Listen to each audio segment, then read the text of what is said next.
ప్రజాదళం reporter గండగత్తరు Sudhakar గారి పుట్టినరోజు వేడుకలు అత్యంత ఘనంగా స్థానికులు అభిమానుల మధ్య అత్యంత ఘనంగా జరిగాయి.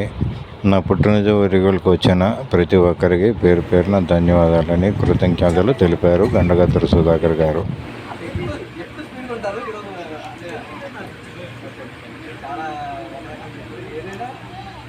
గతంలో ఒకసారి ఇదే టెంపుల్లో మనం సమావేశం ఆ రోజు మీరు ఇచ్చిన పుషింగ్ ఈరోజు వరకు కూడా అది బాగా పనిచేసింది. అందరికీ నమస్కారం అండి. ఈరోజు సుధాకర్ గారి పుట్టినరోజు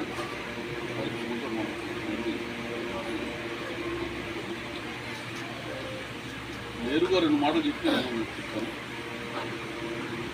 మీడియాకి వ్యాపార దృష్టి కంటే సామాజిక బాధ్యత ముఖ్యమని 100% కమిట్మెంట్తో పనిచేసినటువంటి మీడియా బాధ్యుడు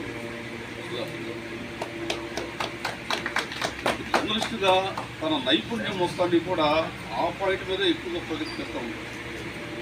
చిన్న విషయం కాదు. వాళ్ళు ఉన్నటువంటి వ్యాపారపరమైనటువంటి మీడియా నడుస్తున్న రోజులు మనం చూస్తున్నాము. చాలా బాధ్యతగా కమిట్మెంట్తో నిబద్ధతతో పనిచేస్తున్నారు. ఎందుకంటే ఎంతోమంది నిన్న జరుగుతూ ఉంటాయి. ఇప్పుడు ఈ గతంలో కూడా అనేకమైన కార్యక్రమాలు జరిగింది.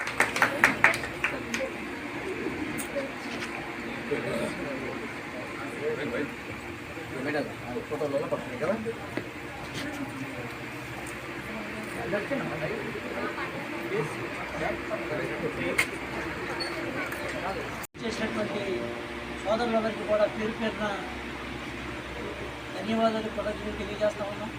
మొట్టమొదట బీసీ ఉద్యమాన్ని నిర్మించినటువంటి ఒక జాతీయ స్థాయి ప్రముఖుడు నాయకుడు గౌతు లచ్చన్ గారు. వారి గురించి అనేక విశేషాలు ఉన్నాయి. ఒక మాట ఆయన వ్యక్తిత్వం ఉన్నటువంటి లచ్చన్ గారు మాత్రం ఉమ్మడి చైతన్యం కోసం నిరంతరం పోరాటం చేసినటువంటి మనిషి లచ్చన్ గారు. మనం గత సంవత్సరం ప్రతిపాదన చేశాం. గౌతు లచ్చన్ గారి పేరు శ్రీకాకుళం జిల్లాకు పెట్టాలి అని. ఎన్టీ రామారావు గారి పేరు ఒక జిల్లాకు పెట్టారు. రాజశేఖర రెడ్డి గారి పేరు రెడ్డి గారి పేరు ఒక జిల్లాకు పెట్టారు.